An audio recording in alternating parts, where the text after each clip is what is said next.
Antes de lermos a palavra, irmãos, gostaria de fazer um pequeno comentário. Nós estivemos juntos aqui em Itaberaba há praticamente 5 anos atrás. É um tempo relativamente longo. Nosso coração realmente teve desejo por 2 vezes, nestes 5 anos, de estar aqui entre os irmãos. Mas isso não foi possível devido a circunstâncias específicas. Então, nós anelávamos muito poder retornar aqui, estar com os irmãos. Creio que os irmãos são conscientes de que nós temos uma relação que valoramos muito entre nós. Eu, minha esposa, já há alguns anos nos conhecemos, já se vão aí em torno de 11 anos que nos conhecemos. Então, somos muito agradecidos ao Senhor por rever tantas faces de tantos queridos irmãos. E nossa oração é essa mesma que nosso irmão Nildo proferiu aqui. Que nesses dias o Senhor envie sua luz e sua verdade, para que nos guiem e nos levem ao seu santo monte e aos seus tabernáculos. Assim confiamos na fidelidade do Senhor para conosco. Vamos então abrir nossas Bíblias. Inicialmente, na carta de Paulo a Timóteo, 1 Timóteo capítulo 1, e vamos ler dos versos 12 ao 17. Sou grato para com aquele que me fortaleceu, a Cristo Jesus, nosso Senhor, que me considerou fiel, designando-me para o ministério. A mim, que noutro tempo era blasfemo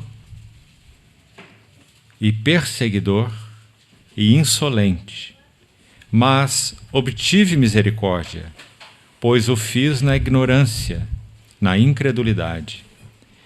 Transbordou, porém, a graça de nosso Senhor com a fé e o amor que há em Cristo Jesus.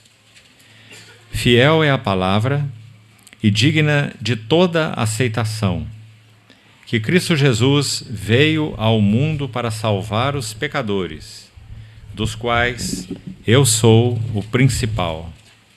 Mas, por esta mesma razão, me foi concedida misericórdia, para que em mim, o principal, evidenciasse Jesus Cristo a sua completa longanimidade e servisse eu de modelo a quantos hão de crer nele para a vida eterna. Assim, ao Rei eterno, imortal, invisível, Deus único, honra e glória pelos séculos dos séculos. Amém. Queridos irmãos, nosso desejo, então, para esses 3 dias de comunhão que teremos em torno da palavra do Senhor, é compartilharmos algumas lições sobre a vida e serviço de Paulo. Por que esse tema consideramos ser tão importante? Nós tivemos a oportunidade e privilégio diante do Senhor de gastarmos 11 meses no estudo desse tema, paulatinamente, passo a passo, dividido em fases, contemplando o que a Bíblia tem a nos dizer sobre o trabalho do Senhor Jesus, com essas mãos tão santas, que Ele colocou na vida desse barro disforme chamado Saulo de Tarso, e fez dele o que fez. Metade de todo o Novo Testamento foi escrito pela pena de Paulo. Sem considerar a extensão dos livros, já que Paulo escreve algumas cartas que são, sem dúvida, bem pequeninas, mas se levarmos em conta o número de livros, dos 27 livros do Novo Testamento, Paulo foi responsável por nos conceder 13 deles. É basicamente a metade de todos os livros do Novo Testamento. Agora, quem era Saulo? E por que a vida dele reproduz, aos nossos olhos, aquilo que ele chamou, já vamos ver agora mesmo o significado dessa palavrinha especial, modelo, que ele usou aqui, nesse texto que acabamos de ler. Mas observe antes disso como que ele se via. Observe essas 3 palavras no verso 13. Quando ele lembra agora já podemos dizer um ancião, escrevendo as suas últimas cartas. 1 Timóteo, pela ordem cronológica, foi a antepenúltima epístola de Paulo. 1 Timóteo, depois em seguida nós temos Tito, pela ordem cronológica, e por último nós temos 2 Timóteo. As últimas palavras de Paulo estão em 2 Timóteo. Então agora esse ancião, tão trabalhado pelas mãos do Senhor. Vamos lembrar sempre, o mesmo Senhor que também colocou um dia suas mãos nesse barro disforme que se chama eu e você. As mesmas mãos, santas, traspassadas, Ele colocou em nossas vidas disformes. Nós éramos como aquela descrição em Gênesis capítulo 1, sobre a terra entrando no caos, provavelmente coincidindo com o julgamento de Lúcifer e a sua precipitação dos lugares celestiais para uma esfera de juízo, quando é dito, a terra, porém, se tornou vazia e sem forma. Lembra-se dessas palavras? Mas ali também diz, e o Espírito de Deus pairava.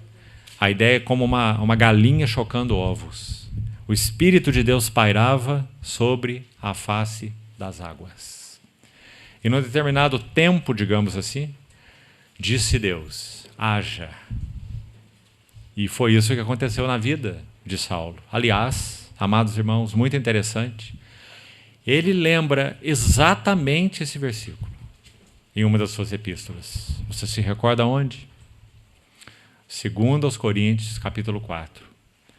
Versículos de 4 a 6. Ele se recorda de Gênesis e diz assim, que aquele Deus que disse, é isso que está escrito lá em 2 aos Coríntios 4. O Deus que disse, haja luz e houve luz, né? Essas aqui são minhas palavras, ele disse então assim, Ele mesmo resplandeceu nos nossos corações. Ele está contando também a história dele, assim como nós também contamos a nossa, nesse versículo.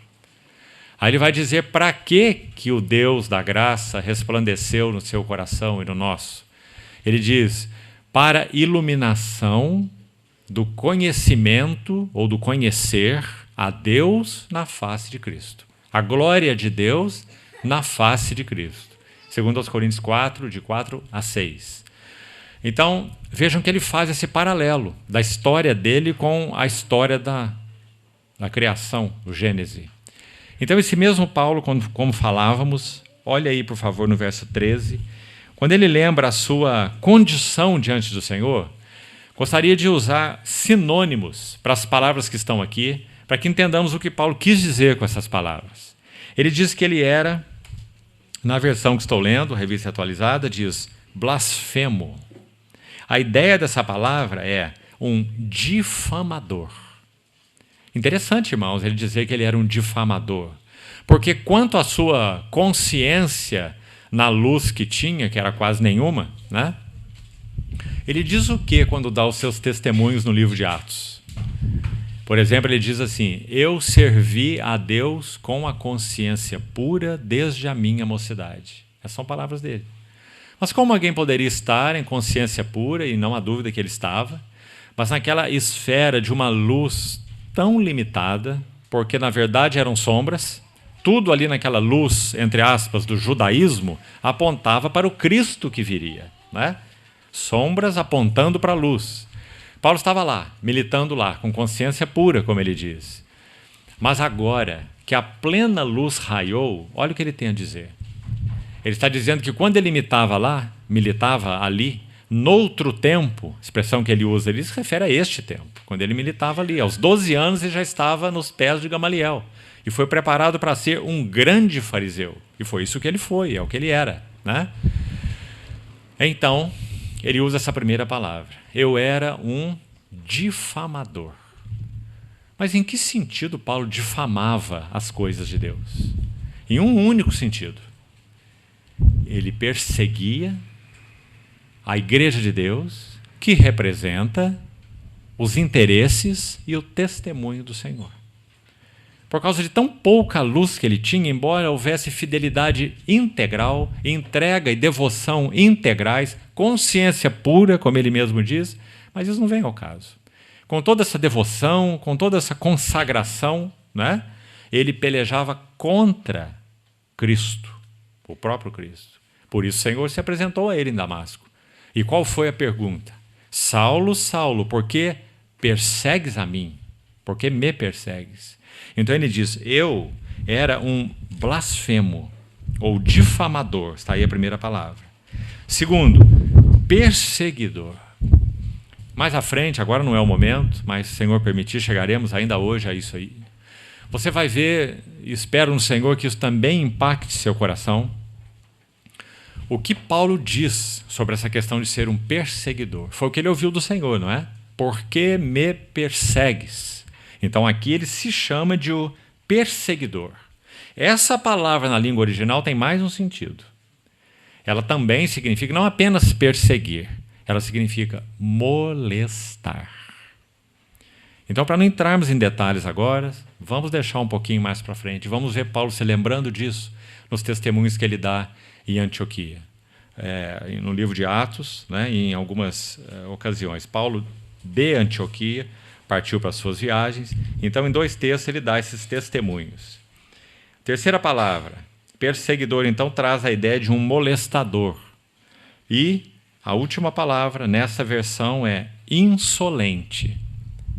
Insolente fala de alguém que é irreverente.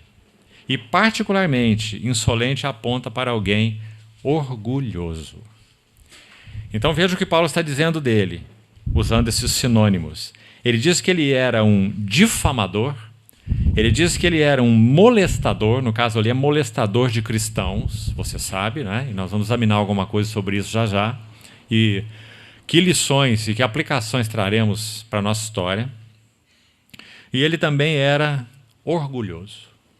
Você se lembra que em Filipenses 3, quando ele narra a jornada que ele teve no judaísmo, ele mostra o quão orgulhoso ele era dessas coisas. Ele diz, eu era um hebreu de hebreus, porque ele era da tribo de Benjamim. Quanto à lei, eu era um fariseu. Quanto à justiça que há na lei, eu era irrepreensível. E ele não está mentindo, né? Mas agora ele pega essa coisa toda de Filipenses 3, digamos assim, coloca em um pacote e põe o título assim, orgulhoso, né? Porque através de todas essas coisas, ao invés de promover os interesses do Senhor, ele agia contra os interesses do Senhor. Não apenas ele, né? Todos os judeus, mas ele em particular. Então, irmãos, por que estamos destacando isso aqui na nossa introdução? Porque hoje nós vamos ver, em particular, 5 golpes. Esse é o nosso encargo para hoje. 5 golpes que nosso Senhor deu em Saulo de Tarso. E sabe por que é empolgante estudar isso? Por um motivo só. Ele diz assim nesse verso 14. Olha essa primeira frase. Transbordou, porém, a graça do nosso Senhor. Esse é o motivo.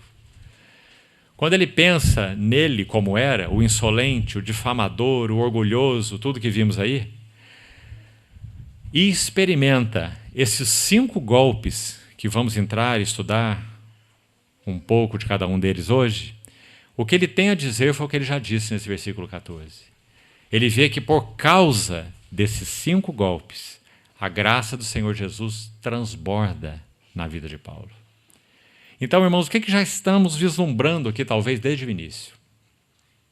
É isso que se chama caminho da cruz. Se o Senhor não tem liberdade, não tem tido liberdade, já que isso é, sem dúvida, processual, gradativo e progressivo, né? Avança. Então, se o Senhor não tem tido liberdade, encontrado caminho para dar os mesmos golpes em nossas vidas, nós deixaremos de atingir, digamos, uma condição, um estado, um nível de maturidade espiritual, para que possamos usar para nós, e saiba, esse é o desejo do Senhor para cada um de nós. Pais, mães, irmãos mais velhos, particularmente aqueles que estão aí já jornadeando com o Senhor há alguns anos, o que o Senhor deseja fazer de nós no que toca a essa questão do testemunho dos interesses do Senhor. Vamos resumir em uma palavra. Vamos agora para o verso 16. Olhe lá. Mas por essa mesma razão me foi concedida misericórdia Claro, um blasfemo, um perseguidor e um insolente não pode contar com outra coisa, a não ser com os golpes de misericórdia, né, do Senhor nessa vida vazia e sem forma. Agora, para quê? Observe que ele coloca aí um propósito. Veja, para que em mim? O principal, essa palavra é interessante, porque fala do chefe. É muito linda, irmãos. Nós estávamos há poucos dias atrás, da cidade onde viemos, conversando com um casal de irmãos. E essa irmã estava narrando alguma coisa da experiência que ela está tendo com seu irmão, desviado do Senhor, etc. Então, houve um tom de um certo desespero daquela irmã pelo seu irmão, que conhece o Senhor e que está desviado do Senhor, sobre a condição da alma dele, o que ele está vivendo. Então, nós lembrávamos juntos sobre essa questão de Saulo. Veja o que Saulo está dizendo sobre si mesmo. Eu obtive misericórdia para que em mim o chefe. Digamos, não importa a condição em que qualquer alma esteja, se essa alma encontrasse Paulo, Paulo ia dizer assim: quando eu me comparo a você, quanto a mim, minha história, o que eu vivi, eu tenho algo para dizer. Eu sou o chefe dos pecadores. Não é uma palavra drástica? Aí você começa a pensar na história. Veja o que a luz de Deus faz em nossos corações. Você começa a pensar na história. Ele era um menino de 12 anos de idade, quando ele foi para os pés de Gamaliel. Sabe como Gamaliel era chamado e ainda é considerado pelos judeus até hoje, pelos rabinos judeus? Gamaliel é chamado de a formosura da lei. Tão sábio era esse homem, dentro do judaísmo, é claro, com aquela pouca luz, como nós falamos. Sua seriedade, sua compreensão da palavra de Deus, do Velho Testamento, sua prudência. Você se lembra do parecer de Gamaliel no livro de Atos? Quando os fariseus queriam destruir aquilo que eles entendiam ser uma seita de cristãos, não é? Você lembra o que Gamaliel disse? Se essa obra é de Deus, ninguém poderá detê-la. Mas se é de homens, então ela terminará, como outras já terminaram. Como se chama isso? Sabedoria, prudência, não é? Saulo de Tarso, esse menino, foi enviado aos pés desse homem com 12 anos de idade. Agora, então, outra pergunta. Será que esse menino, treinado para ser um fariseu, vivia uma vida devassa? O que você acha? Claro que não. Ele diz que não. Ele diz que quanto à justiça que havia na lei, ele era irrepreensível. Não é? Então ele chegou aí aos seus 18, 20, 22 anos. E o que ele fazia? Hebreu de hebreus. Quanto à lei, um fariseu. Quanto à justiça que há na lei, irrepreensível. Servindo zelosamente essa seita dos judeus, considerada a mais ortodoxa, né? A mais santa, digamos assim. Então observe a vida desse homem. Ponha isso na tua mente. Agora, quando ele recebeu a luz da glória de Cristo na estrada de Damasco, sabe o que ele tem que dizer? Obteve essa luz aí, jornadeou com o Senhor e agora ele está velhinho. Aqui, escrevendo a Timóteo, ele já tem algo em torno de 30 anos com o Senhor, andando com o Senhor. Mais um pouco ele será martirizado. Então agora ele olha para ele, escrevendo para o seu amado filho Timóteo, como ele diz. E ele diz assim: eu sou o chefe dos pecadores. Então aí que está o ponto. Ele não viveu nem uma vida devassa, nem uma vida perversa, nem nada disso. Por que ele se diz o chefe dos pecadores? Duas coisas que andam juntas, não podem ser separadas. Primeira, a intensidade com que a luz de Cristo raiou no seu coração.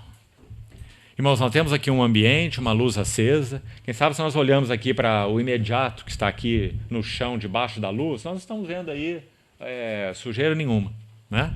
Esse chão está limpo, está tudo certo aqui. Mas tem cantinhos lá onde a luz não está indo, não está penetrando, não é? Se a luz chegar lá, nós vamos ver que deve haver, pode haver, sempre há, não é? Os cantinhos onde tem menos luz, mais sujeira. Não é? Isso é natural. Não é? Assim é conosco todos. Quando nós temos pouca luz, nós vemos pouca sujeira. Quando nós temos muita luz, então nós vemos muito do significado da pecaminosidade. Mas o detalhe, sem que andemos no pecado. Na verdade, querido irmão, para conhecer o pecado, ninguém precisa andar no pecado. Nós precisamos apenas da luz de Deus raiando nos nossos corações. Então Paulo não viveu em prática de pecado. O Saulo primeiro, Saulo de Tarso, não viveu uma vida de prática de pecado, de perversão e de nada. Muito pelo contrário. Mas ele diz, eu sou o chefe dos pecadores. Então isso é uma coisa. A outra coisa que anda junta, que o levou a se ver assim, sabe qual é? Já foi dito aqui. Ele vai dizer em outro texto, pois eu persegui a igreja de Deus. Esse é o outro motivo. Então ele vê esse fato de perseguir a igreja de Deus como o ponto mais alto, digamos assim, da perversidade do seu próprio coração. Por isso ele vai dizer um insolente, um perseguidor, como ele mencionou aí. Então veja o que a luz de Deus fez no coração desse homem, que viveu uma vida, mesmo naquela pouca luz lá do judaísmo, com uma consciência pura diante do Senhor. Mas como ele diz, isso não significou nada para mim, porque eu até mesmo persegui os interesses do Senhor, os santos do Senhor. E aí mais para frente vamos ver alguns detalhes. E os golpes, como nós falamos. Ou seja, o Senhor toma esse poste orgulhoso, ereto, chamado o Saulo, e o quebra em 1000 pedaços. O que ele tem para dizer no fim da sua vida? Transbordou a graça do nosso Senhor Jesus Cristo. E aí onde estávamos indo, né? Fizemos o parênteses aí, vamos chegar lá. Continue o verso 16. Para que em mim o chefe, o principal, evidenciasse Jesus Cristo a sua completa longanimidade. Bonito ele dizer isso, né? Ele não está dizendo assim, o Senhor teve aí alguma paciência comigo, é a ideia de longanimidade, né? Mas o Senhor exerceu para comigo uma completa longanimidade. E servisse eu de modelo. Agora chegamos na palavra. Essa palavra modelo, ela só aparece uma outra vez nos escritos do Novo Testamento. E ela está aí mesmo, se você quiser adiantar para ver como ela foi traduzida, para entendermos o que Paulo quer dizer quando diz que ele é um modelo. 2 Timóteo, outra carta dele, né? 2 Timóteo 1:13. Vamos ver essa palavrinha aí de novo. Ele exorta Timóteo assim, mantém o padrão. Está vendo a palavra padrão? Talvez sua versão seja outra, né? Aqui eu estou lendo, é padrão. Mantém o padrão das sãs palavras. Essa palavra padrão é uma outra tradução possível para a palavra aí no original traduzida por modelo. Então, o que é um modelo? Um modelo é um padrão. Por que Paulo se considera um modelo? A ponto de dizer assim, olha a solenidade dessas palavras dele. Isso é Filipenses 4:9. Ele diz assim, finalmente, irmãos, tudo, e tudo significa tudo, tudo que aprendestes, tudo que recebestes, tudo que vistes. Essa palavra é mais séria ainda, porque agora está falando um testemunho para os olhos, está falando da conduta dele. Tudo que vistes e tudo que ouvistes de mim, isso praticai. Você vê a ousadia desse homem no Senhor? E ele completa assim, e se fizerem isso, praticarem tudo que viram, ouviram e aprenderam de mim, o Deus da paz será convosco. Sabe o que significa essa frasezinha última aí? Ele está dizendo, eu conheço o caminho que agrada ao Senhor muito bem. Então, tudo que ouviram, tudo que viram, tudo que aprenderam, sigam essa senda. E assim como Deus da paz é comigo, Deus da paz será convosco. Ou seja, irmãos, esse homem realmente conheceu o Senhor muito profundamente. O caminho do Senhor, a vontade do Senhor, a mente do Senhor, não é? Por isso, ele não está sendo soberbo, claro, quando ele diz, o Senhor colocou a mão nesse vaso e fez esse vaso disforme, fez do difamador um modelo, do orgulhoso um modelo, do prepotente um modelo, né? Do molestador um modelo, padrão para todos os que hão de crer nele. Então, por isso, meditar, estudar a vida do apóstolo Paulo é algo tão sublime, irmãos. Quando estudamos a vida e o ministério do nosso Senhor Jesus, nós ficamos maravilhados. O servo com S maiúsculo, não é? O verbo encarnado, que viveu como homem, sofreu o que sofreu, agradou o Pai como agradou, obediente até a morte, essa vida maravilhosa. Agora, o detalhe. Quando nós olhamos para a vida de Paulo, um servo, mesmo que agora com S minúsculo, não é? Mas sem dúvida, o maior de todos os que já pisaram essa terra. Paulo. Quando nós olhamos para ele, o que nós vemos? Nós vemos o servo dos servos, o Senhor Jesus, colocando as mãos nesse servo, esse barro disforme, e fazendo dele um vaso tão precioso para o uso do Mestre. Então, por isso é tão importante meditarmos, compartilharmos e sermos enriquecidos com a vida desse santo apóstolo do Senhor. Modelo, padrão.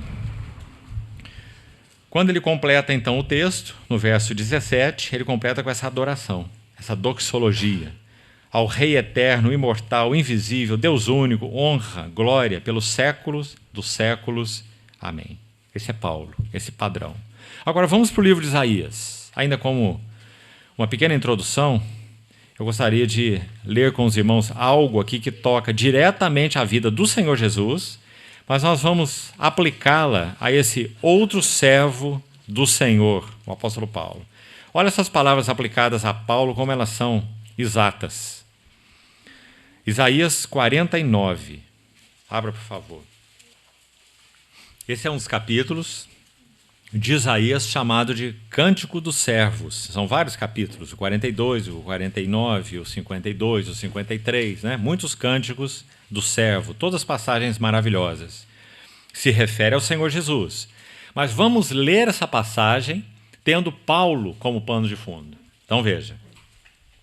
Ouvi-me, terras do mar, e vós, povos de longe, escutai. O Senhor me chamou desde o meu nascimento. Desde o ventre de minha mãe, fez menção do meu nome. Como já dissemos, isso refere ao Senhor Jesus.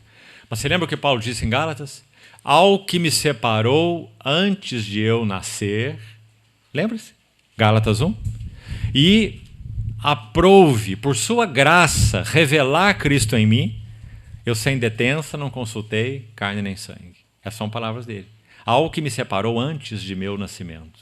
E aprouve revelar Cristo em mim. Fez a minha boca, preste atenção no verso 2, fez a minha boca como uma espada aguda.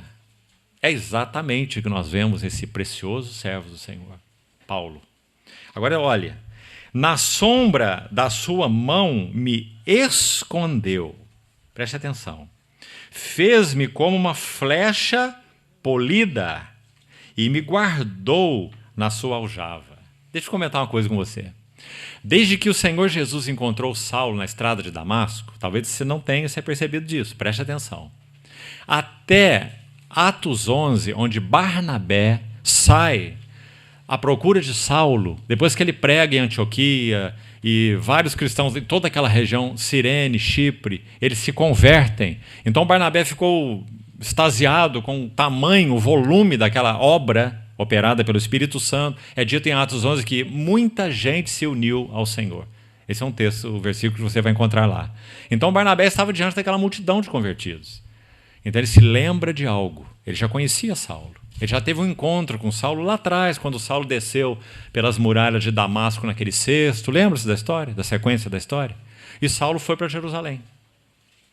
E ele foi ali meio que recebido com cuidado. Esse era o perseguidor, agora está aqui conosco, se dizendo cristãos, não é? E digamos, ninguém acreditou nele. Mas então o texto de Atos 9, que narra a conversão de Paulo, vai dizer que Barnabé se uniu a Saulo. E levou Saulo até os apóstolos e contou para os apóstolos como que Saulo vira o Senhor na estrada de Damasco. Barnabé foi o intermediário dessa relação entre os apóstolos de Jerusalém e o Saulo, novo convertido, que agora viu o Senhor. Então Barnabé é quem fez essa ponte aí. Então agora em Atos 11, quando essa multidão crê no Senhor, Barnabé é enviado até lá porque eles eram gentios. Como esses gentios poderiam receber o Senhor? O evangelho não é só para os judeus? Assim pensava a igreja de Jerusalém. Então Barnabé foi para lá, viu o tamanho daquela obra, né? A mão do Senhor foi com ele, muitos se converteram. Então diz assim, e ele foi para Tarso à procura de Saulo. E ele trouxe Saulo para Antioquia, de onde Saulo saiu depois para fazer muitas viagens missionárias. A primeira foi com Barnabé, inclusive, não é? Então, ele, olha essas palavras do capítulo 49, verso 2. Ele me escondeu, metade do verso 2, fez-me como uma flecha polida e me guardou na sua aljava. Ou seja, depois que o Senhor encontrou Saulo na estrada de Damasco, 11 anos se passaram. Até que Barnabé vai até Tarso, à procura de Saulo, para trazê-lo para cooperar naquela obra ali na região de Antioquia da Síria.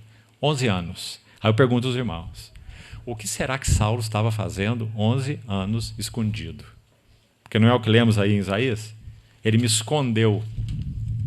Fez-me como uma flecha polida. É interessante como uma flecha é trabalhada, né? Você pega lá o pedaço de pau que você considerou adequado, reto, retilíneo, o mais retilíneo possível, dá o polimento, encera, faz a ponta. Era isso que o Senhor estava fazendo com Saulo durante 11 anos. Mas aí ele toma essa flecha tão preparada, polida, encerada, com uma ponta aguda, e o que ele faz? Põe no arco? Não, põe na aljava. A aljava é um lugar solitário, a aljava é um lugar escuro, lugar de escuridão. Saulo ficou guardado 11 anos como uma flecha polida em Tarso. Até que chegou o momento, quando Barnabé vai até Tarso e chama Saulo para cooperar naquele serviço de Antioquia. E de Antioquia, Saulo sai depois para as 3 viagens missionárias que atingiram o mundo inteiro, conhecido da época, até Roma. Você vê que maravilhoso? Esse texto se refere ao Senhor Jesus, em primeiro lugar. Mas olha como ele se aplica a Saulo. Irmãos, não é o mesmo processo nas nossas vidas? Quando o Senhor nos encontrou, o que ele começou a fazer? Ele tomou essa vara de bambu e começou o seu trabalho. Não é? Assim. Fazendo uma ponta aguda. Raspando e alisando. E encerando. Aí nós poderíamos ter pensado em um determinado momento, estou pronto. Aí quando nós dissemos, estou pronto, o Senhor pega a flecha e faz assim. Enfia na aljava. Aí são alguns anos de escuridão. Escuridão inútil, o que você acha? Quando Saulo esteve 11 anos oculto, escondido, na escuridão da aljava de Deus, essa flecha, o que estava acontecendo lá? Irmão, se você conhece minimamente a história de Saulo, você tem que chegar à seguinte conclusão. Ele estava, fariseu que era, conhecedor de inúmeras passagens do Velho Testamento de memória, porque o fariseu tinha que saber isso de memória. E ele não era diferente, ele era o mais zeloso, como ele diz.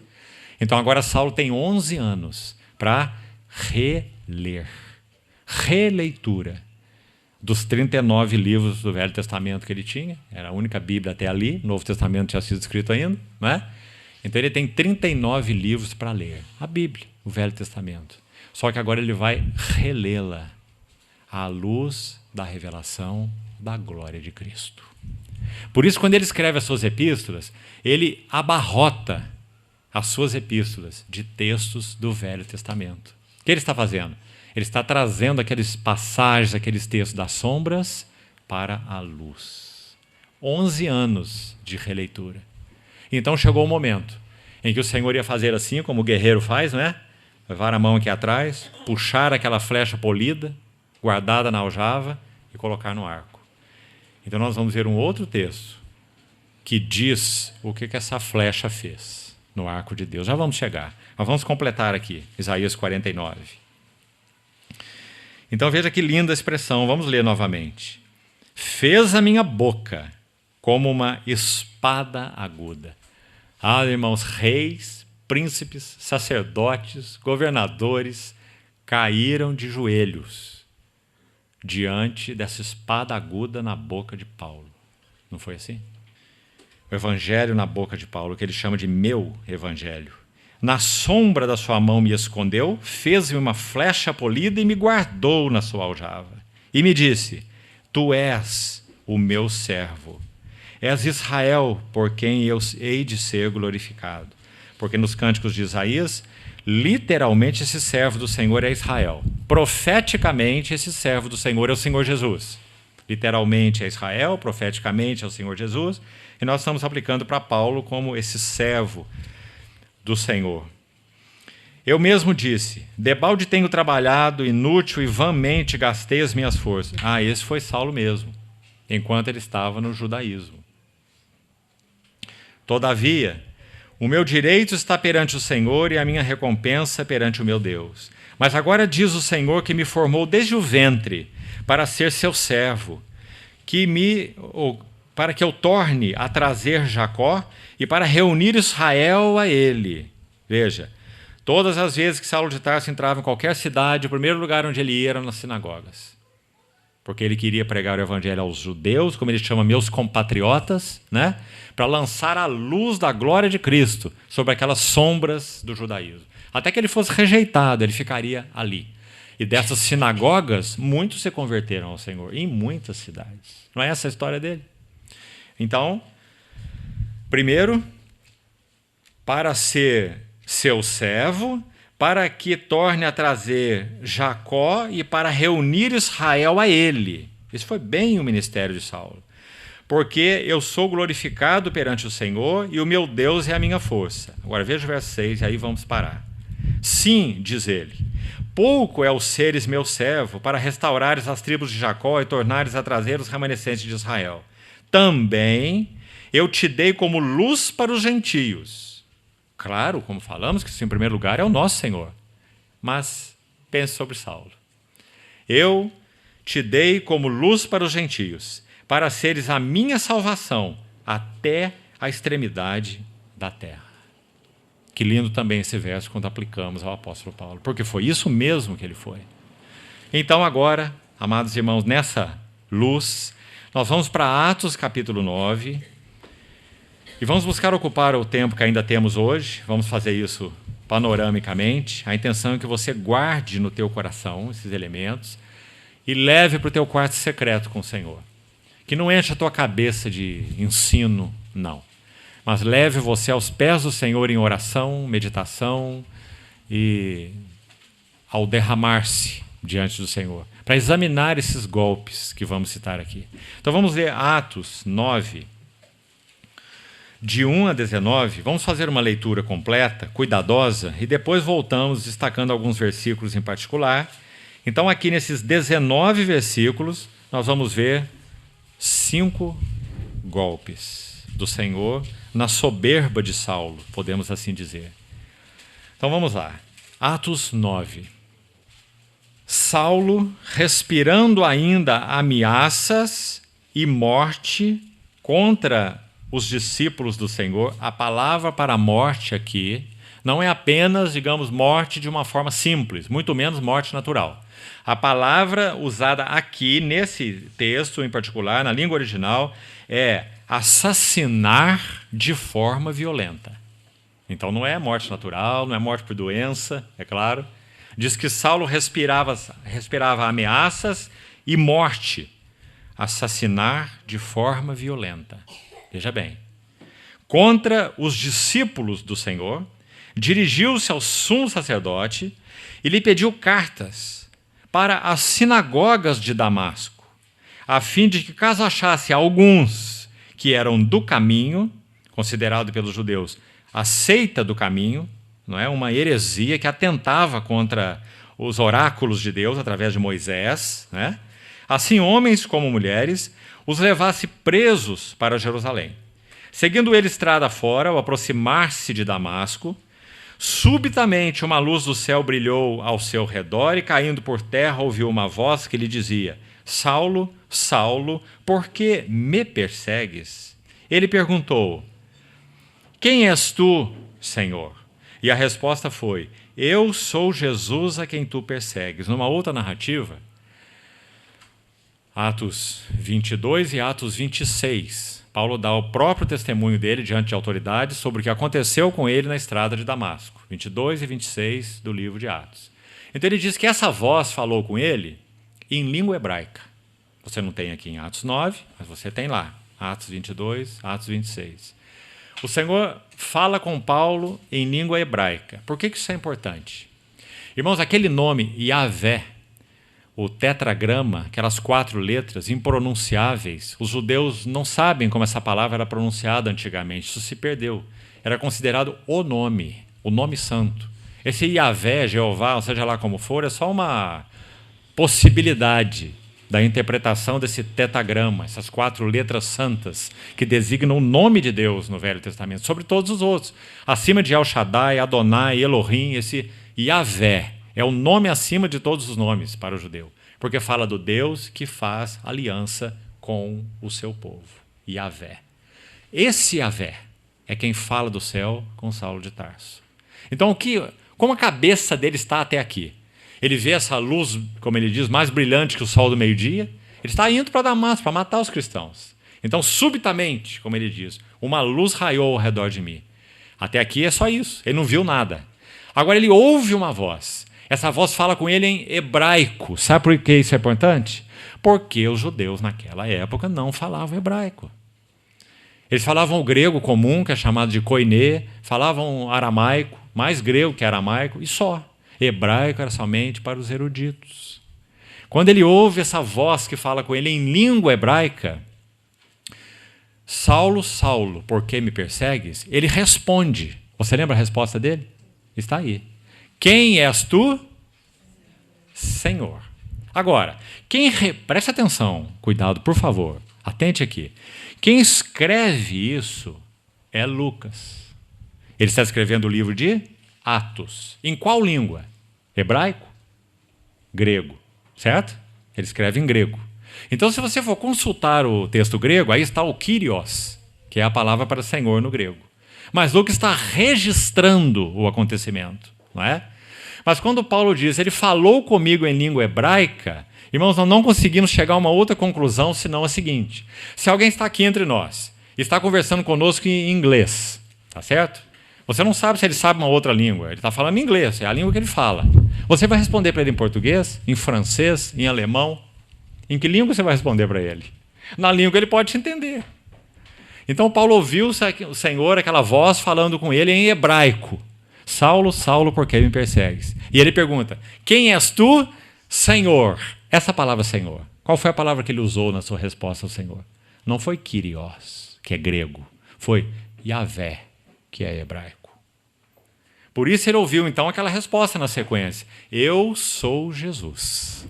Está entendendo o que aconteceu agora no coração, no espírito, na cabeça, me permitam dizer assim, do Saulo de Tarso? Que parafuso que ele entrou aí, que parafuso santo que ele entrou aí. Ele vê o Yahvé, inatingível, invisível, santo, santo, santo é o Senhor. Lembra de Isaías?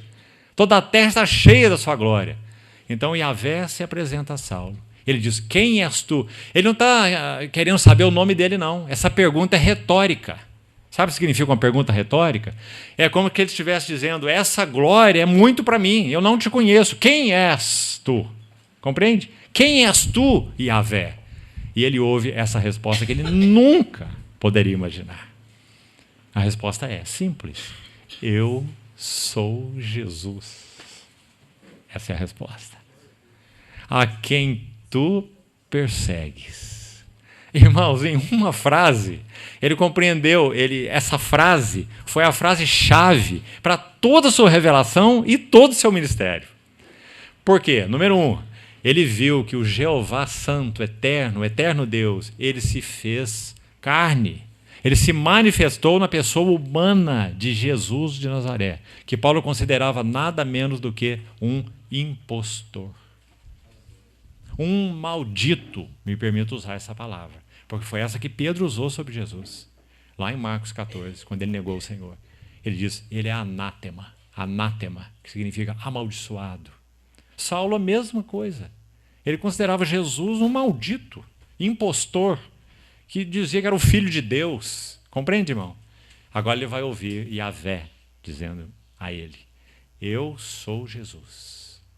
E mais, eu sou Jesus a quem você persegue. Piorou a situação para Saulo. Porque agora ele está tocando nos cristãos, naquela seita do caminho.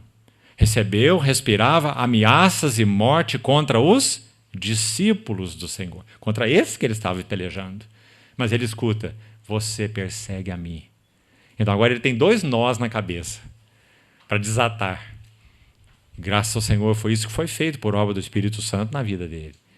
Jesus Cristo é ninguém menos que o eterno Jeová, o eterno eu sou. João vai dizer muito tempo depois, né? Nós vimos a sua glória, glória como do unigênito do Pai, cheio de graça e de verdade, porque ninguém jamais viu a Deus, mas o Deus unigênito que está no seio do Pai é quem o revelou. Nas palavras de João, essas aí, foi isso que Paulo começou a compreender na estrada de Damasco. E o que mais? Começou a compreender que esse povinho ridículo na cabeça dele, essa seita perversa que tinha que ser exterminada, porque atentava contra os oráculos de Moisés. Essa seita nada mais era do que o corpo de Cristo. Onde eles estavam, Cristo estava com eles. E onde Cristo está, eles estão com ele. Eu sou Jesus, a quem tu persegues. Que lindo, irmãos. Que violência, no bom sentido, foi essa experiência na vida de Saulo. Compreende? Então vamos seguir um pouco e entrarmos nos golpes. Ainda não estamos falando dos golpes. Os golpes ainda vêm depois. Coitado desse Saulo, não é? Então vamos lá. Atos 9. Pediu cartas, verso 2, ele pediu cartas para as sinagogas de Damasco, a fim de caso achasse alguns que eram do caminho, assim homens como mulheres, os levasse presos para Jerusalém. Seguindo ele estrada fora, ao aproximar-se de Damasco, subitamente uma luz do céu brilhou ao seu redor, estamos repetindo aí, né? E caindo por terra, ouviu uma voz que lhe dizia: Saulo, Saulo, por que me persegues? Ele perguntou: quem és tu, Senhor? E a resposta foi: eu sou Jesus, a quem tu persegues. Mas levanta-te e entra na cidade, onde te dirão o que te convém fazer. Os seus companheiros de viagem pararam emudecidos, ouvindo a voz, não vendo, contudo, ninguém. Então se levantou Saulo da terra, e abrindo os olhos nada podia ver. E guiando-o pela mão, levaram-no para Damasco. Esteve 3 dias sem ver, durante os quais nada comeu e nem bebeu. Vá guardando esses detalhes todos aí. Vamos voltar a eles. Ora, havia em Damasco um discípulo chamado Ananias. Disse-lhe o Senhor numa visão: Ananias. Ao que ele respondeu: eis-me aqui, Senhor. Então o Senhor lhe ordenou: dispõe-te e vai à rua que se chama Direita, e na casa de Judas procura por Saulo, apelidado de Tarso, pois ele está orando. E viu entrar um homem chamado Ananias, e impor-lhe as mãos para que recuperasse a vista. Ananias, porém, respondeu: Senhor, de muitos tenho ouvido a respeito desse homem, quantos males tem feito aos teus santos em Jerusalém. E para aqui ele trouxe autorização dos principais sacerdotes para prender a todos os que invocam o teu nome. Interessante que os cristãos sabiam e não fugiram de Damasco, né? Porque Ananias já tem a notícia que o Saulo tinha ido para lá para isso. Mas eles estavam lá aguardando, não é? Descansados e esperando no que o Senhor então faria para guardá-los, para cuidar deles. Ninguém saiu fugindo de Damasco, né? Mesmo sabendo que o lobo estava indo de encontro às ovelhas. Verso 15. Mas o Senhor lhe disse: vai. O Senhor não está trocando aqui muitas palavras com Ananias, não. Ananias resolveu dar umas informações para o Senhor, né? Mas o Senhor, como dizia, eu já tenho todas essas informações, Ananias. Continua sendo tudo igual. Vai. Vai, porque este é para mim um instrumento escolhido para levar o meu nome perante os gentios e reis, bem como perante os filhos de Israel. Pois eu lhe mostrarei quanto lhe importa, a ideia, quanto toca a ele sofrer pelo meu nome. Essa foi a história de Saulo. Se o Senhor permitir, outro dia nós vamos chegar um pouco a isso. Quero ler um texto para os irmãos, extraído de algumas meditações sobre Saulo, para que nós possamos compreender bem o que o Senhor fez na vida desse homem. Porque se ele se chama de chefe de pecadores, oh, amados irmãos, nós temos tanta segurança, esperança, certeza de que esse mesmo Senhor também colocou as mãos em nosso barro deformado, com a mesma finalidade de fazer de nós modelos, padrões para aqueles que hão de crer nele. Essa mão gloriosa não falta no que concerne a fazer esse trabalho em nossas vidas. Nós é que precisamos aprender como responder a elas, a essas mãos. Então, verso 17, já estamos terminando aí. Então Ananias foi, e entrando na casa, impôs sobre ele as mãos, dizendo: Saulo, veja, irmão, o Senhor me enviou, a saber, o próprio Jesus, que te apareceu no caminho por onde vinhas. Interessante que quando o Senhor falou com Ananias, está escrito lá em cima, não é? O Senhor não falou que encontrou Saulo no caminho. Como é que Ananias sabia que o Senhor encontrou Saulo no caminho? Você percebe que Ananias então teve revelação clara do que o Senhor tinha feito na vida de Saulo. Até mesmo esse fato de que o Senhor o encontrou no caminho, né? Ele foi lá munido de toda essa clareza, espiritualmente falando, por revelação do Senhor. Então ele diz: o próprio Senhor, que te apareceu no caminho por onde vinhas, para que recuperes a vista, como você leu aí, ele ficou cego por 3 dias, e fiques cheio do Espírito Santo. Imediatamente lhe caíram dos olhos como que umas escamas, e tornou a ver. A seguir levantou-se e foi batizado. E depois de ter se alimentado, além de cego 3 dias, nada comeu nem bebeu 3 dias. Então, depois de ter se alimentado, sentiu-se fortalecido. Então permaneceu em Damasco alguns dias com os discípulos. Então agora nós vamos, dentro desse texto, para os 5 golpes. E nós vamos notá-los da seguinte forma: vamos abordá-los como sendo os golpes na soberba do Saulo. Porque, irmãos, até aqui, acho que podemos ousar dizer que poucos homens eram soberbos como esse. Se você olhar então a lista que nós já comentamos de Filipenses 3, onde ele descreve a sua jornada no judaísmo, você vê a soberba desse homem. O quanto ele se orgulhava de ser o que ela, até de nascimento. Não foi ele que escolheu ser um hebreu de hebreus. Ele podia ter nascido em qualquer lugar, podia ter nascido um gentio, inclusive, né? Mas então, quando ele se considera aquele da tribo de Benjamim, aquela tribo tão fiel, né? Daquele reino do sul, que permaneceu fiel ao Senhor. Então ele diz: um hebreu de hebreus. Ele está dizendo: eu não faço parte daquelas 10 tribos que dispersaram, que sumiram, que foram para a Síria, que se corromperam, não é? Eu faço parte daquela tribo de Benjamim. Eu sou um hebreu de hebreus. Então você vê quem era esse homem. Por isso ele usou aquela expressão em Timóteo: um orgulhoso, não é? Então o que o Senhor fez com ele? O que o Senhor tem que fazer? Golpes. Golpes na soberba. Então vamos ver em quais áreas da soberba. Vamos lá então voltar ao texto. Primeiro golpe. O Senhor dá um primeiro golpe no saber de Saulo de Tarso. Vamos reler o verso 4. Olha o que diz. E caindo por terra ouviu uma voz que lhe dizia: Saulo, Saulo, por que me persegues? Deixa eu te dizer uma coisa sobre esse Saulo, Saulo.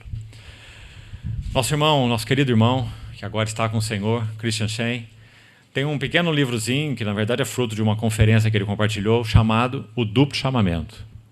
E esse é um dos duplos chamamentos da Bíblia. Quando o Senhor chama uma pessoa, um servo, ou no caso, em uma única ocasião, uma cidade, Jerusalém, né? Jerusalém, Jerusalém, que matas os profetas. Então, uma vez se refere à cidade, e as outras 6 vezes são personagens. Marta, Marta. Moisés, Moisés. Vários duplos chamamentos. Abraão, Abraão. Então, o que significa um duplo chamamento? Saulo sabia. Ele conhece o Velho Testamento muito bem. Todas as vezes que você lê um duplo chamamento, a finalidade de Deus, escute bem, em um duplo chamamento é remover o que está sendo chamado de uma esfera para outra esfera completamente diferente. Para colocar em outras palavras, um duplo chamamento é uma repreensão profunda. Como que dizendo: preste atenção, escute bem, não é só um Saulo, são 2 Saulos. Saulo, Saulo. Como se chamando a atenção de um filho, compreende?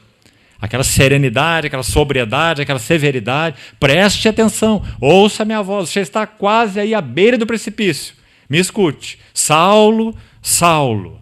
Então o que isso significou para ele? O primeiro golpe. Um golpe em toda a sua sabedoria humana. Porque, irmãos, quem era Saulo? Saulo era aquele que achava que tudo sabia. Ninguém conhecia os caminhos de Deus melhor do que Saulo. Toda aquela instrução, toda aquela preparação na seita dos fariseus. Ninguém conhece Deus como Saulo. Ninguém conhece os caminhos de Deus como Saulo. Assim ele achava. Então agora ele ouve a voz do céu. Saulo, Saulo. Acho que eu posso também ousar dizer que ele se lembrou de todos os outros duplos chamamentos do Velho Testamento. E o que o Senhor fez com aquelas pessoas naquelas horas. Então aqui ele já recebe o primeiro golpe tremendo, profundo no seu saber. Você está equivocado. Esse é o sentido de Saulo, Saulo. Escute as palavras dele em Coríntios para você compreender isso talvez melhor. 1 Coríntios 2, ele diz assim: quando eu fui ter convosco, eu não o fiz com ostentação de linguagem nem de sabedoria. Porque decidi nada saber entre vós, senão Cristo e este crucificado. E foi em fraqueza, temor e grande tremor que eu estive entre vós. Agora ele diz: a minha palavra e a minha pregação não consistiram em linguagem de sabedoria humana. Viu? Se ele não leva esse golpe e não é trabalhado pelas mãos do Senhor como foi progressivamente, irmãos, Saulo ia entrar lá nos Coríntios para ensinar para eles um monte de coisa, ele tinha uma cabeça enorme, um monte de conhecimento, mas a sua pregação não seria uma demonstração do Espírito e de poder, como ele escreve para os Coríntios. Aí o que ia acontecer? Ele diz, para que a vossa fé não se apoiasse em sabedoria humana. Então, se ele usasse essa imensa sabedoria humana que ele tinha, a fé dos coríntios ia se apoiar em sabedoria humana. Prego na areia movediça. Né? Mas porque ele recebeu esse golpe, então ele diz, não, eu preguei Cristo crucificado e vocês repousaram a sua fé numa demonstração do Espírito e de poder. Porque ele levou esse golpe. Golpe no saber. Olha o verso 6, ainda aí, esse mesmo golpe, no saber de Saulo. Mas levanta-te e entra na cidade, onde te dirão o que convém fazer. Onde te dirão o que convém fazer. Você pode imaginar isso para Saulo de Tarso? Irmão, ninguém dizia para Saulo de Tarso o que ele devia fazer, o que lhe convinha fazer. E ele que dizia para os outros o que eles deviam fazer. Ele era o mestre, educado aos pés do Gamaliel. Agora se torna um menino indefeso aos pés do Senhor. Você não sabe nada. Entre na cidade e você vai ouvir o que eles te dirão que você deve fazer. Fortíssima essa expressão para Saulo de Tarso. Compreendeu? Um golpe no saber. Aquele homem tão todo capaz se torna agora um menino aos pés do Senhor. Tem que ser tomado pela mão. O texto é tão lindo, né? Porque ele ficou cego, inclusive. Tomado pela mão para ser levado para dentro da cidade. Então vá vendo isso aí. A ideia desse versículo 6 inclui também mais o quê? Saulo, como se o Senhor estivesse dizendo assim para ele: você não pode e não conseguirá desfazer a minha obra. Irmãos, ele tinha nas suas mãos as cartas para aprisionar e destruir os cristãos. Quando o Senhor dá essa palavra para ele, tudo fica muito claro. Saulo, você não pode desfazer a minha obra. Mais ainda, quando ele dá o testemunho em Atos 26, mantenha esse capítulo 9, por favor, sempre marcado, já vamos voltar. Olha o testemunho dele em Atos 26, só um versículo. Aqui ele dá um testemunho perante Agripa, um capítulo muito precioso, Atos 26. E olha o que ele diz no verso 14. 26, 14. E caindo todos nós por terra, ouvi uma voz que me falava, veja aí, como já comentei, em língua hebraica. Um detalhe que você não tem lá no capítulo 9, né? Em língua hebraica. Saulo, Saulo, por que me persegues?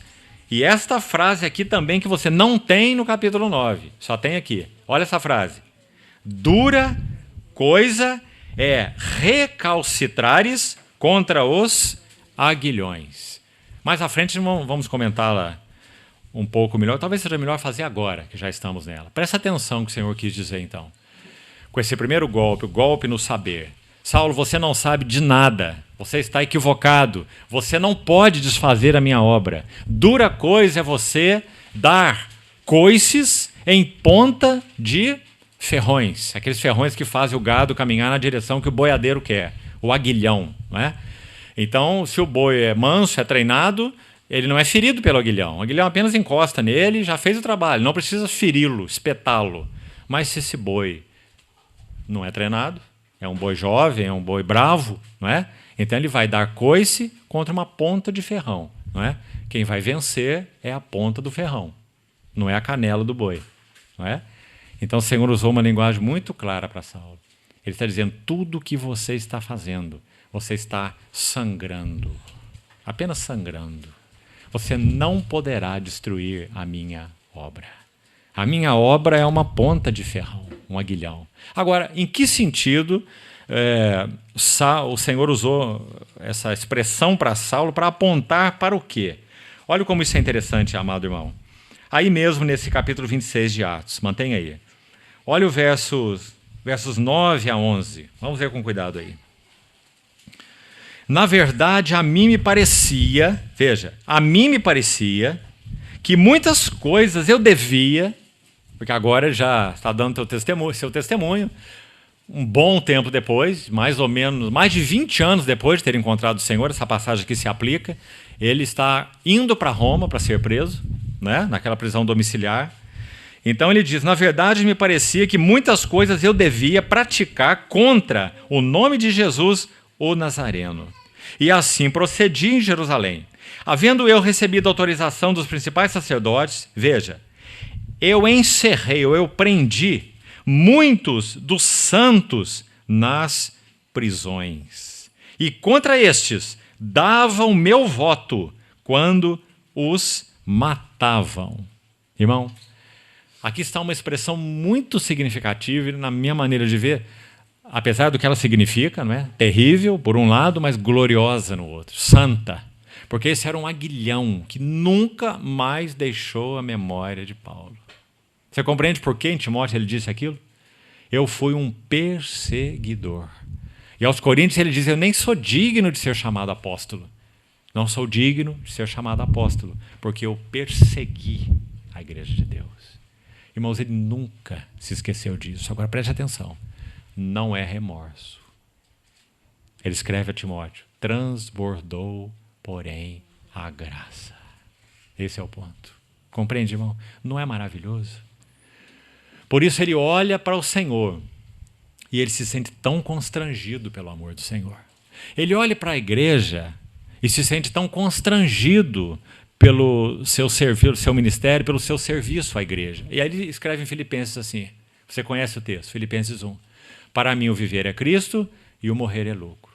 Mas, deixe-me parafrasear Paulo, quando eu olho para Cristo, eu fico constrangido, porque eu tenho o desejo de partir e estar com Cristo, que para mim é incomparavelmente melhor. Então ele olha para Cristo, se vê constrangido pelo amor de Cristo e tem desejo de partir para estar com Cristo, certo? Agora ele olha para a igreja e ele fica constrangido também. Ele diz assim, mas por causa de vós, para o vosso progresso e gozo na fé, eu sei que eu ainda permanecerei na carne, para vosso progresso e gozo na fé. E lá mesmo ele ainda diz assim, de um e de outro lado eu estou constrangido. Expressão dele em Filipenses 1. Qual que é o um e o outro lado? Olhando para Cristo, ele é constrangido pelo amor de Cristo e tem desejo de partir e estar com Cristo. Olha para a igreja e é constrangido pela igreja. Por quê? Por causa do amor de Cristo pela igreja e porque ele era o matador de cristãos. Eu dava meu voto quando eles os matavam. E agora ele é servo da igreja por causa de Cristo. Que maravilha, amados irmãos.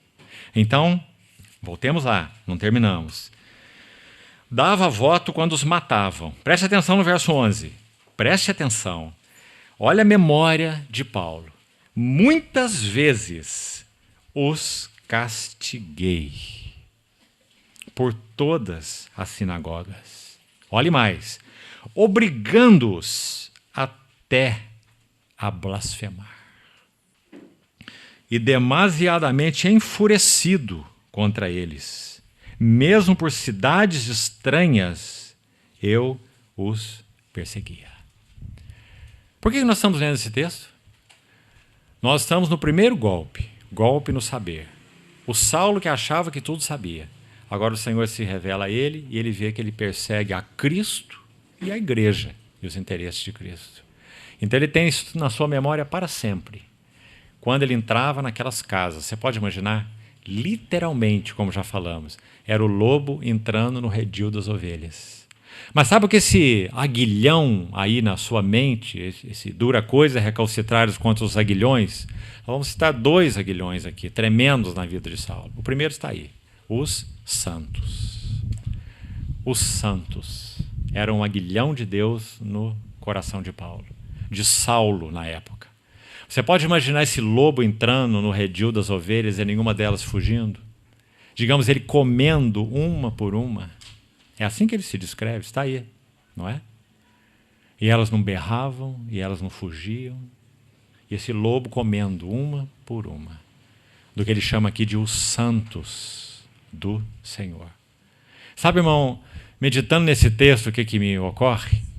Cada santo, cada ovelha que esse lobo tragava, um aguilhão espetava o seu coração. Saulo, Saulo, dura coisa é recalcitrares contra os aguilhões. De alguma maneira o Senhor, que havia separado esse vaso antes dele nascer, buscava encontrar Paulo nestas situações. Saulo, ali no caso. Mas Saulo nunca pôde ouvir sua voz. Então está aí o primeiro aguilhão. Agora você quer ver mais? Capítulo 22, o outro testemunho de Paulo, por favor, volte um pouquinho aí. Capítulo 22 de Atos.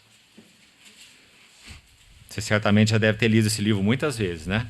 Então deixa eu chamar a atenção para uma expressão aqui, para que você veja se já a percebeu aqui nesse livro. Aqui também Saulo dá seu testemunho, mais uma vez, no capítulo 22, e diz assim, verso 19... Atos 22, 19. Eu disse, Senhor, eles bem sabem que eu encerrava em prisão e nas sinagogas açoitava os que criam em ti. Agora, atente para o verso 20.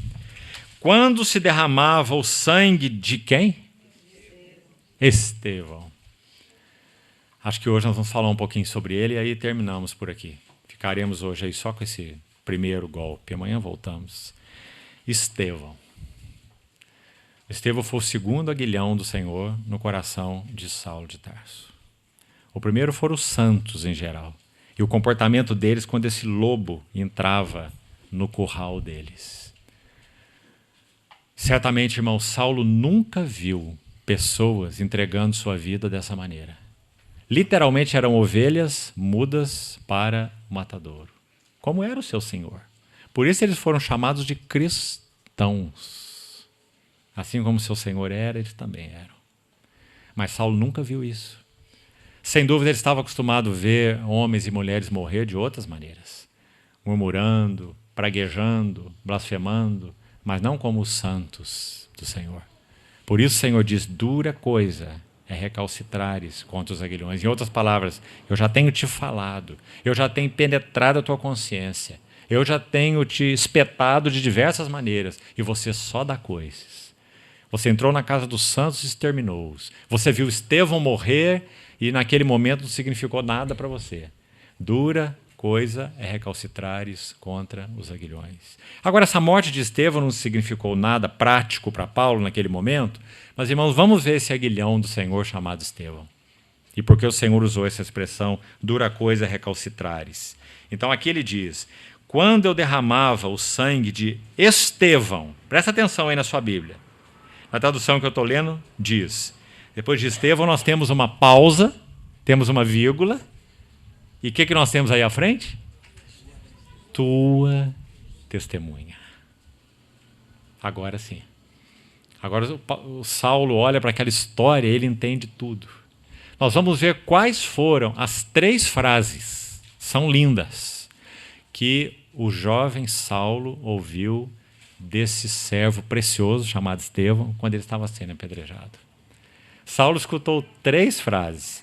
Se você quiser aqui, foram 3 flechas que entraram no coração dele quando Estevão estava sendo apedrejado. E por isso o Senhor, quando o encontra, ele fala de algo que Saulo estava fazendo até ali. É importante você ver isso. Que esses aguilhões aí são o quê? Saulo está recalcitrando contra os aguilhões em que sentido? Quando? Como ele fez isso? Então nós estamos explicando. Quando ele assolava os santos nas suas casas, lá estavam os aguilhões do Senhor, buscando Saulo, penetrando nele, mas no seu fanatismo religioso ele não foi capaz de ouvir o Senhor. E Estevão está sendo apedrejado, o primeiro mártir da história da igreja, falando isso que nós já vamos ler aí agora mesmo em Atos 7. E mais flechas entrando no coração de Saulo. E Saulo não escuta. Então na estrada de Damasco o que resta? Ele não escuta o Senhor através dos santos. Ele não escuta o Senhor através de Estevão. Então agora o Senhor se apresenta pessoalmente a ele. E o derruba, e o deixa cego, e diz: Saulo, Saulo, você está equivocado, você faz tudo errado, você não compreende meus caminhos, você é um tolo. Então, vamos a Atos 7. Ler essas frases e vamos terminar aqui por hoje. Atos 7, 54. O golpe no saber de Saulo, então. Aí estamos, até agora. Você sabe que Estevão pregou essa maravilhosa mensagem em Atos 7, falando sobre Cristo e a igreja. Em síntese, esse é o tema de Estevão, é Cristo e a igreja. No versículo 54 é dito assim: ouvindo eles isto, enfureciam-se nos seus corações e rilhavam os dentes contra ele. Mas Estevão, cheio do Espírito Santo, fitou os olhos no céu, veja a cena, viu a glória de Deus e Jesus, que estava à sua direita. E agora, primeira frase. E lembra, o jovem Saulo está ouvindo. Nós vamos ver no final do texto. Então Estevão diz, verso 56, e disse: eis que vejo os céus abertos, e o Filho do Homem em pé à destra de Deus. Quando Saulo de Tarso escuta a expressão Filho do Homem, sabe em quem ele imediatamente pensa? Não é só ele não, todo judeu ortodoxo. Ele imediatamente pensa: o Filho do Homem do livro de Daniel. Sabe quem é o Filho do Homem do livro de Daniel? É o próprio Deus em carne, é o Messias, o Filho do Homem. Então agora está ouvindo Estevão dizer: eu vejo o Filho do Homem em pé à destra de Deus. Alguém comentando essa passagem certa vez, talvez você já tenha ouvido. Quando um convidado muito especial que está sendo aguardado na tua casa, e você prepara a casa da maneira também muito especial para ele, e ele chega e toca a campainha, e você está sentado lendo um livro ou vendo uma televisão, o que você faz? Você grita lá da sua sala: entra aí, eu já estou esperando. É assim que você faz? Você se levanta do sofá, fecha o seu livro, desliga a televisão, se põe de pé e vai receber o teu convidado. Aqui o Senhor é apresentado, amados irmãos. Se você ler os últimos versos do livro de Marcos, o último verso do livro de Marcos, é dito assim: e Jesus subiu ao céu. Morreu, ressuscitou, Marcos está narrando a vida do servo, e diz: e ele subiu ao céu e foi recebido à destra do trono de Deus. Assim Marcos termina. Mas agora, quando o Estevão o vê, ele não está em pé, de pé. Marcos vai dizer: assentou-se à destra do trono de Deus. Agora Estevão vê de pé. Por quê? Estevão vê que o glorioso Cristo se levanta do seu trono glorioso para receber o primeiro mártir da história da igreja, o Estevão. O Senhor se põe de pé. Primeiro santo que entra em casa na história da casa de Deus, do Novo Testamento. O primeiro convidado, Estevão. E o Senhor se põe de pé para ele. E Saulo ouve essa voz de Estevão: eis que eu vejo os céus abertos. Essa é uma maneira gloriosa de partir para o Senhor, mesmo sendo apedrejado. Ele não diz: eis que eu vejo pedras. Eis que eu vejo homens rilhando dentes contra mim. Eis que eu vejo céus abertos. e o Filho do Homem de pé, à destra de Deus. Então o texto continua o relato e vamos para o verso, vamos ler a sequência, 57. Eles, porém, clamando em alta voz, taparam os ouvidos e unânimes arremeteram contra eles. Sabe por que eles taparam os ouvidos? Por causa disso que eu já falei. Porque todos eles sabiam quem é o Filho do Homem. Dizendo, esse Estevão está tendo delírio. Como ele está vendo o Filho do Homem de Daniel em pé, com céus abertos? Quem ele acha que ele é? Né? Então eles taparam seus ouvidos e se arremeteram contra ele. E lançando-o fora da cidade, o apedrejaram. As testemunhas deixavam suas vestes aos pés de um jovem chamado Saulo. Mas ainda tem mais duas frases que Saulo ouviu. Olha os aguilhões. Segunda frase está no verso 59. E apedrejavam a Estevão, que invocava e dizia. Então vem agora a sua segunda frase, que Saulo ouviu. Qual foi? Senhor Jesus, recebe o meu espírito. Como eu já disse, ele nunca viu ninguém morrer dessa maneira. E mais, verso 60. Então, ajoelhando-se, irmãos, ele estava sendo apedrejado, e ele se ajoelha. Clamou em alta voz, Senhor, não lhes imputes este pecado. Não é maravilhoso? Você viu o tamanho desses aguilhões penetrando no coração do Saulo? E aí nós podemos dizer assim, Saulo nunca mais pôde esquecer Estevão. Sabe que estamos certos em afirmar? É claro. O que nós lemos em Atos 22? Quando derramavam o sangue, tanto o sangue de cristãos, ele viu derramar, né? Ficou especializado nisso, como nós vimos. Eu dava voto para os que matavam, e eu os açoitei, e eu os obriguei a blasfemar. Agora, quando derramou-se o sangue de Estevão, ele lembra de um, a tua testemunha. Então, amados irmãos, esses foram os aguilhões que penetraram o coração de Saulo, e esse foi o primeiro golpe do Senhor na vida dele, o golpe no seu saber.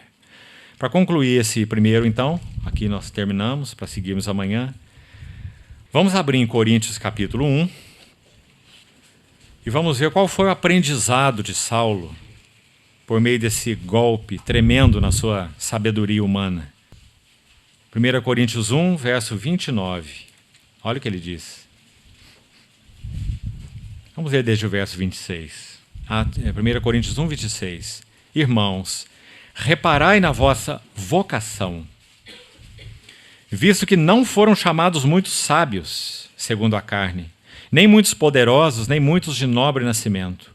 Pelo contrário, Deus escolheu as coisas loucas do mundo para envergonhar os sábios, e escolheu as coisas fracas do mundo para envergonhar as fortes, e Deus escolheu as coisas humildes do mundo e as desprezadas e aquelas que não são, para reduzir a nada as que são, a fim de que ninguém se vanglorie na presença de Deus.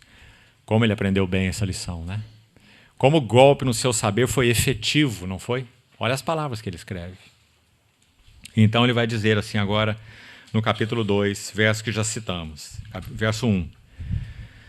Eu, irmãos, quando fui ter convosco, anunciando-vos o testemunho de Deus, não o fiz com ostentação de linguagem e nem de sabedoria, porque eu decidi nada saber entre vós, senão a Jesus Cristo e este crucificado. Aí está agora a sabedoria de Saulo.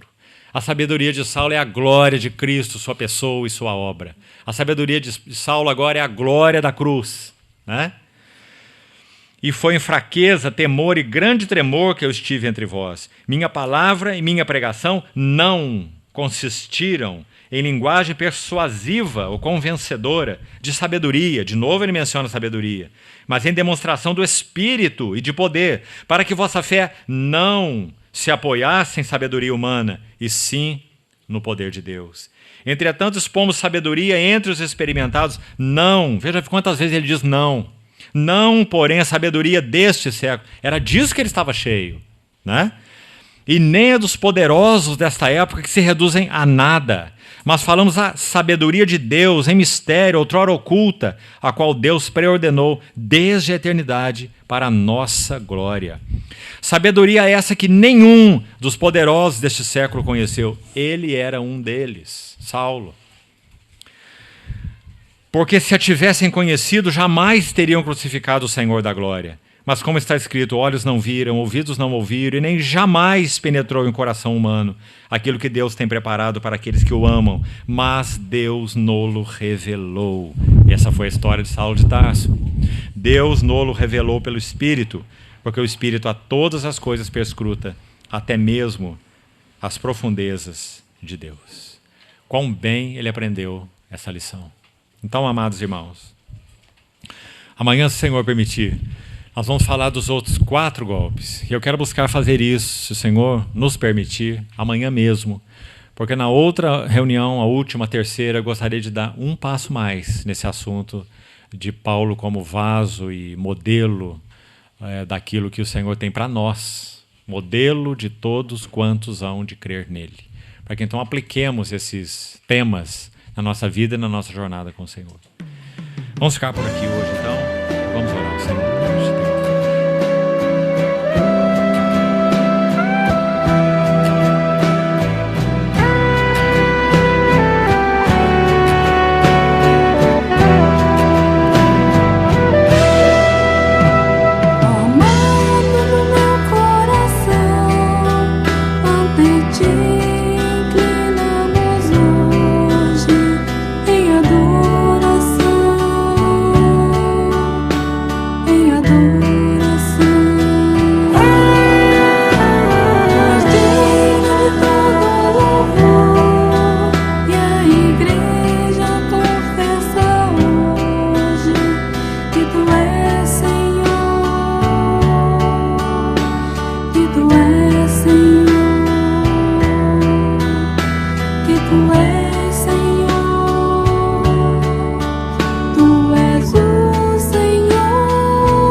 Que tu és, Senhor, que tu és.